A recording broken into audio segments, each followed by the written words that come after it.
दोस्तों नमस्कार, मैं आपका अपना कुकी संधू आज एक बार फिर आपके सामने। तो दोस्तों आज मैं एक कविता लेकर प्रस्तुत हुआ हूँ आपके सामने, आपके समक्ष पेश करने जा रहा हूँ। उसका टाइटल है, मैंने दिया है आखिर क्यों, जो आज के समय में हमारे भारत देश में हो रहा है और पहले भी होता आया है। तो उससे रिलेटेड मैंने कुछ पंक्तियाँ लिखी हैं, तो कुछ लोगों को पसंद नहीं भी आएंगी तो कोई बात नहीं। जो सच है वो सच ही रहता है, वो छुपता नहीं है, चाहे हम उसको जितना मर्जी नजरअंदाज करें। तो शुरू कर रहा हूं, आखिर क्यों।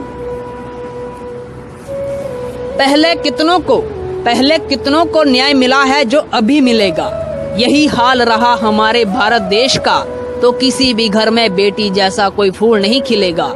इंसानियत भी कितनी हो चुकी शर्मसार है, दरिंदगी और हैवानियत की सारी हदें हुई पार हैं। दिनों दिन बेटियों का जीना दुश्वार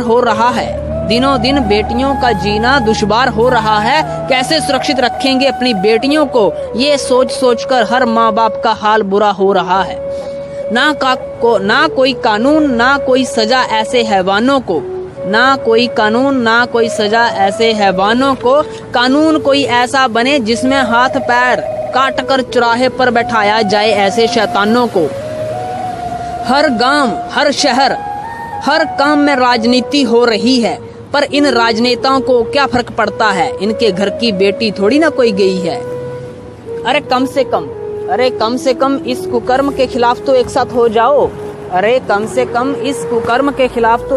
हो जाओ। सब मिलकर कोई ऐसा सख्त कानून बनवाकर सख्ती से तो लागू करवाओ।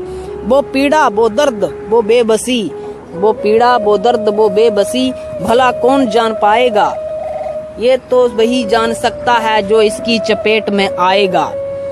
रूह को जिस्म से अलग कर देने वाला शब्द है ये बलात्कार, जो एक औरत एक बेटी की जिंदगी का बदल देता है पूरा आकार। पहले दहेज की बलि चढ़ाई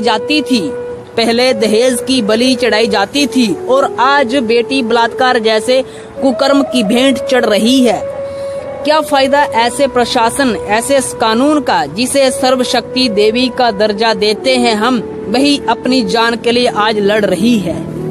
जिस देश में एक माँ एक बेटी एक बहन ही सुरक्षित नहीं, वो किस बिना पर खुद को महान बताता है। जिस देश में एक माँ एक बेटी एक बहन ही सुरक्षित नहीं, वो किस बिना पर खुद को महान बताता है। अरे कम से कम एक दरिंदे को तो उल्टा टांग कर देखो, फिर देखो आपका उठाया हुआ ये कदम कैसे इतिहास बनाता है।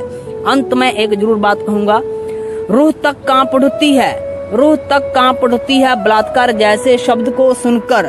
कोई क्यों ऐसा कानून नहीं बनाता जहां चौराहे पर टांग दिया जाए ऐसे शैतानों को चुन चुन कर। पर एक बात ये भी पक्की है, कानून भी बनेगा और सख्ती से लागू भी होगा, पर तब जब किसी नेता राजनेता की बेटी बहू का बीच सड़क पर चीरहरण